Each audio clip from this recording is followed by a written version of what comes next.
Hai, Assalamualaikum warahmatullahi wabarakatuh. Selamat pagi semuanya. Perkenalkan saya Yusansia Amorita Firmanti, perwakilan dari kelompok 3 atau negara Jagadita akan mempresentasikan mengenai negara dan juga teori dari Emmanuel Levinas. Tanpa berlama-lama lagi, mari kita simak video presentasi berikut ini.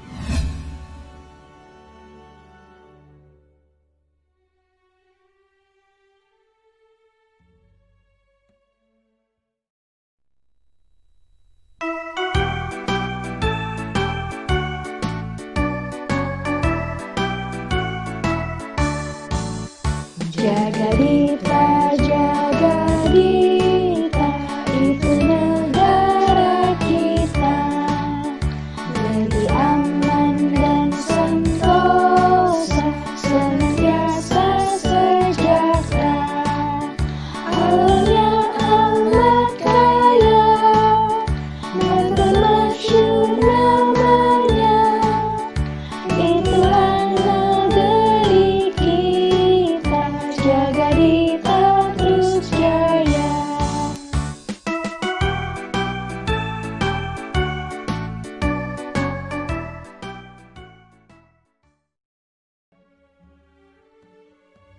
Baiklah, setelah sebelumnya kalian semua mendengarkan sebuah lagu kebangsaan dari kelompok kami, di mana kalian juga bisa mengetahui bahwa kelompok kami mengambil nama Jagadita. Jagadita berasal dari bahasa Sanskerta yang artinya kesejahteraan dunia, di mana negara ini berfokus memberikan kesejahteraan kepada seluruh rakyatnya, baik rakyat dengan ekonomi menengah ke atas maupun ekonomi menengah ke bawah. Kemudian mengenai semboyan dari negara Jagadita adalah diambil dari aksara Jawa, yaitu memayung hayuning nagari, yang memiliki arti memberikan keindahan dan keayuan kepada negara. Hal itu dilakukan dengan menciptakan kesejahteraan dan keadilan kepada rakyat-rakyatnya. Adapun susunan pemerintahan dari negara Jagadita dipimpin oleh seorang presiden, yaitu Devanda Tasya, dengan wakil presidennya Dinda Kinanti. Kemudian ada juga jajaran para menteri di bawahnya yang terdiri dari Menteri Equin, yaitu Miftah Nur Rahma, yang bertugas untuk mengatur sistem perekonomian negara. Kemudian Menteri Polhankan, yaitu Yusansia Amorita Firmanti, yang bertugas untuk mengatur politik pertahanan dan keamanan negara. Serta ada juga Menteri Kesejahteraan Rakyat, yaitu Masa Prunella, dan Menteri Kesekretariatan Negara, yaitu Fitriana Wahyu Inayah. Adapun wakil rakyat dari negara ini adalah Berlian Tahraula dengan Ananda Fauzi. Sekian pemaparan mengenai nama, semboyan, dan susunan. Materi selanjutnya akan dilanjutkan oleh Devanda Tasya Nuranita. Bismillahirrahmanirrahim. Assalamualaikum warahmatullahi wabarakatuh. Perkenalkan, nama saya Devanda Tasya Nuranita, NIM 191070361. Pada kesempatan kali ini saya ingin menjelaskan tentang filosofi dari lambang Jagadita. Yang pertama, lambang Jagadita ini berbentuk perisai. Perisai di sini melambangkan pertahanan dan kekuatan. Hal ini menjadi harapan bagi kami bahwa Jagadita akan bertahan dalam menghadapi segala serangan dan cobaan yang mungkin saja kelak akan menimpa negara ini. Lalu yang kedua, di dalam perisai itu ada peta bumi. Peta bumi di sini melambangkan bahwa Jagadita ingin ikut berpartisipasi dalam memberikan kejayaan bagi bumi ini. Lalu yang ketiga, di atas perisai itu ada mahkota. Mahkota ini melambangkan kekuasaan dan kejayaan. Kedua hal ini merupakan cita-cita tertinggi yang memang ingin diraih bagi Jagadita. Lalu yang keempat, di samping mahkota itu ada permata. Permata di sini melambangkan kekayaan. Lalu permata ini berjumlah 10. 10 di sini melambangkan kesempurnaan. Selain itu, permata ini kan berwarna coklat. Permata berwarna coklat itu melambangkan stabilitas, pemikiran yang lebih baik, serta kepercayaan diri. Lalu yang kelima, di bawah itu ada padi dan kapas. Padi dan kapas itu melambangkan kesejahteraan dan kemakmuran. Mengapa? Karena padi dan kapas merupakan perlambangan dari dua hal pokok yang ada dalam kehidupan manusia, yakni sandang dan pangan. Lalu yang keenam, di tengah-tengah antara padi dan kapas itu ada bunga peony. Bunga peony ini melambangkan cinta dan kasih sayang. Dengan hal ini, Jagadita menunjukkan keinginannya untuk membawa kedamaian, cinta, dan kasih sayang kepada seluruh makhluk di bumi tanpa terkecuali. Seluruh makhluk di bumi, bukan hanya manusia, namun juga binatang dan juga tumbuh-tumbuhan serta makhluk-makhluk lainnya.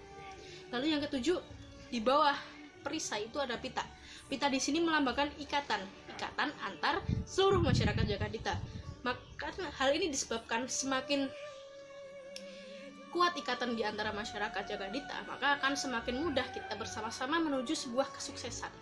Lalu yang kedelapan, di dalam pita ada tulisan Jagadita. Tulisan Jagadita ini merupakan sebuah identitas. Identitas ini kami ikatkan, diberikan kepada pita karena kami menginginkan bahwa identitas ini selalu diikatkan dalam hati setiap masyarakatnya.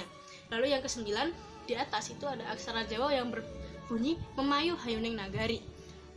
Memayu Hayuning Nagari itu berarti memperindah dan mengayukan negara. Ini menjadi harapan Jagadita bahwa kami ingin tumbuh menjadi negara yang indah, damai, ayu, bukan hanya di mata masyarakatnya, namun juga melainkan di mata dunia. Lalu yang terakhir, lambang ini berwarna coklat dan emas. Warna emas melambangkan kekayaan, kejayaan serta kejayaan yang ingin diraih Jagadita. Selain itu, warna coklatnya melambangkan kehangatan, kenyamanan, dan keamanan. Sehingga bermakna bahwa Jagadita tak hanya ingin kaya serta berjaya, namun juga ingin menjadi rumah yang aman, nyaman, dan selalu dinanti kehangatannya. Mungkin sekian penjelasan dari lambang Jagadita. Terima kasih.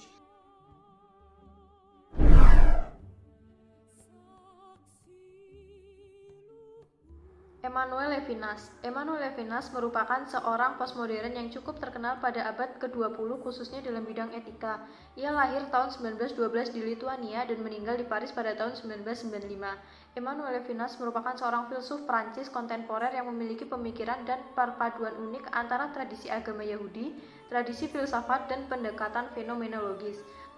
Pemikiran Levinas sangat menyentuh unsur esensial dari kehidupan manusia. Situasi perang dan kediktatoran Nazi yang memusnahkan manusia dalam jumlah besar menginspirasi pandangan Levinas terhadap manusia sebagai pribadi-pribadi yang perlu dihargai dan dilindungi meskipun dalam situasi terbatas. Selain itu, Levinas pernah menjadi anggota tentara Prancis dan sempat menjadi tahanan. Pengalaman selama di penjara tersebut juga mempengaruhi pemikiran filsafat Levinas di kemudian hari.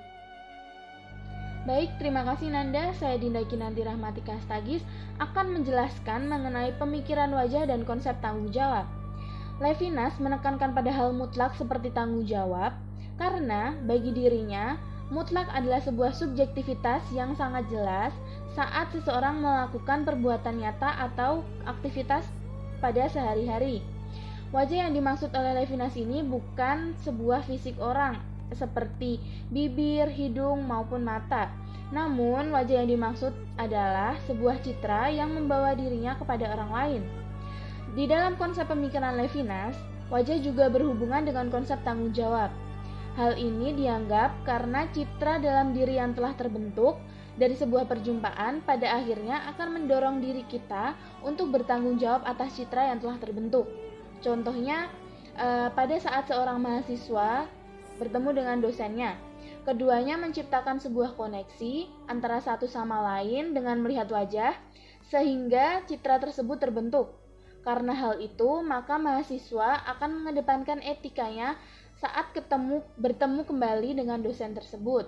Selanjutnya, mahasiswa itu akan menunjukkan sikap yang lebih sopan karena ia telah mengetahui bahwa orang tersebut adalah dosennya. Contoh ini memperlihatkan bahwa bukan hanya etika yang kemudian muncul kepada relasi dosen dan mahasiswa ini, namun juga karena wajah yang membentuk citra seseorang kepada orang lain. Ya, baik, selanjutnya saya akan menjelaskan mengenai konsep tanggung jawab menurut Levinas. Menurut Levinas, ada beberapa hakikat tanggung jawab. Yang pertama, tanggung jawab sebagai fakta eksistensial, di mana tanggung jawab terhadap orang lain bukan merupakan suatu perintah, sehingga bukan suatu perintah, kita tidak dapat mengelak akan tanggung jawab tersebut. Selanjutnya, tanggung jawab non-normatif. Kita selalu terikat akan tanggung jawab kepada orang lain, dan segala tindakan yang kita ambil berdasarkan pada kesadaran akan tanggung jawab tersebut.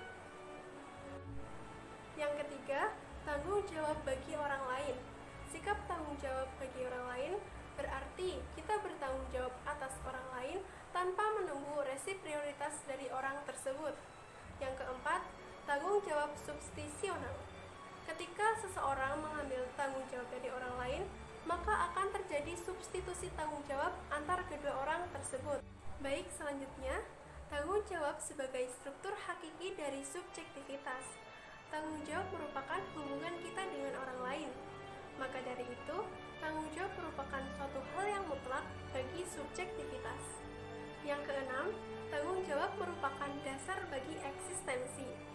Tanggung jawab merupakan jalan yang dimana melaluinya saya dapat mendekati orang lain sebagai yang lain, bukan sebagai suatu objek. Saya ada untuk orang lain. Apabila saya menyangkal hal tersebut, maka saya menyangkal akan eksistensi diri saya sendiri. Baik, selanjutnya, tanggung jawab memanusiakan saya. Tanggung jawab atas orang lain adalah kekuatan yang menjiwai serta menyemangati diri saya. Yang terakhir, tanggung jawab membuat saya unik dari orang lain. Tanggung jawab saya terhadap orang lain tidak dapat digantikan oleh siapapun. Keunikan saya sebagai suatu subjek terletak pada tanggung jawab penuh saya terhadap orang lain. Baik, terima kasih. Presentasi akan dilanjutkan oleh presenter berikutnya. Selanjutnya adalah teori totalitas. Pemikiran Emmanuel Levinas yang amat terkenal adalah tentang hubungan antar manusia yang terdapat dalam karyanya yang berjudul Totalitas dan Tak Berhingga, esai tentang eksterioritas. Istilah totalitas bagi Levinas sebenarnya bernada kurang baik. Hal ini dikarenakan ia melihat tradisi filsafat Barat sejak René Descartes menempatkan pribadi manusia sebagai individu yang total. Jadi, manusia sebagai individu berperan sebagai subjek yang terpisah dari segala objek lain di luar dirinya, baik itu manusia, makhluk lain, ataupun benda-benda lain. Pemikiran itu bahkan masih menyusup dalam pemikiran Edmund Husserl maupun Jean-Paul Sartre. Melihat fenomena ini, Levinas pun berkata bahwa totalitas itu dihancurkan oleh yang tak berhingga. Maksud yang tak berhingga di sini adalah realitas di luar diri manusia yang tidak dapat dikuasai oleh totalitas individu. Kemudian menurut Lubbis, yang tak berhingga itu adalah sesama manusia yang tadinya berperan sebagai orang asing bagi individu yang selama ini tidak terlihat sebagaimana mestinya oleh filsafat Barat. Atas dasar inilah yang mengakibatkan totalitas individu menjadi hancur karena setiap individu harus berhubungan dengan sesama manusia. Karena itu, manusia memiliki kewajiban etis terhadap sesama manusia lain dan kewajiban itu bersifat asimetris. Asimetris yang dimaksud adalah bahwa apa yang telah diberikan kepada orang lain tidak boleh diminta balasannya. Dengan demikian, Levinas menginginkan hubungan antar manusia yang saling memberi diri tanpa mengharapkan balasan. Ada pemikiran Levinas mengenai infinity. Pengaruh pemikiran Descartes tentang totalitas individu atas objek atau subjek lain dari luar dirinya mempengaruhi Levinas untuk mengusung term infinity. Dengan adanya term infinity ini, totalitas diri individu dihancurkan. Konsep infinity sering digunakan untuk merujuk kepada sesuatu yang disebut Tuhan. Namun, tidak dapat dianggap demikian kecuali kita menganggap Levinas sedang berteologi. Infinity atau tidak terhingga dalam terminologi Levinas sangat berhubungan dengan fenomenologi Husserl. Levinas mengkritik konsep pemikiran Barat lebih menekankan kepada ego. Menurut Levinas, fenomenologi Husserl terobsesi dengan realitas yang nampak dan kelihatan, yang mengantarkan manusia kepada pengetahuan dan pengertian. Kesimpulan, Emmanuel Levinas merupakan seorang filsuf Perancis kontemporer yang memiliki pemikiran dan perpaduan unik antara tradisi agama Yahudi, tradisi filsafat, dan pendekatan fenomenologis. Pemikiran Emmanuel Levinas memiliki 3 sumber utama, yaitu inspirasi dari Yahudi, sejarah filsafat Barat, dan pendekatan fenomenologis. Gaya pemikiran filsafat Levinas meliputi konsep tanggung jawab pada diri, tanggung jawab kepada orang lain, totalitas, dan infinitas.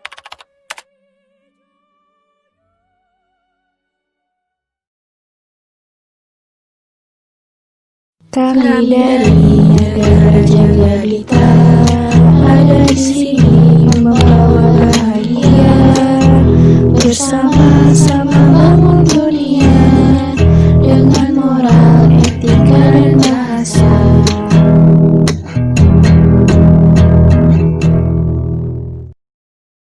Nah, begitulah sekiranya presentasi dari kelompok 3 mengenai negara dan juga teori dari Emmanuel Levinas. Nah, jika ada pertanyaan, silahkan tinggalkan di kolom komentar. Jangan lupa like dan juga subscribe. Terima kasih. Wassalamualaikum warahmatullahi wabarakatuh. Bye.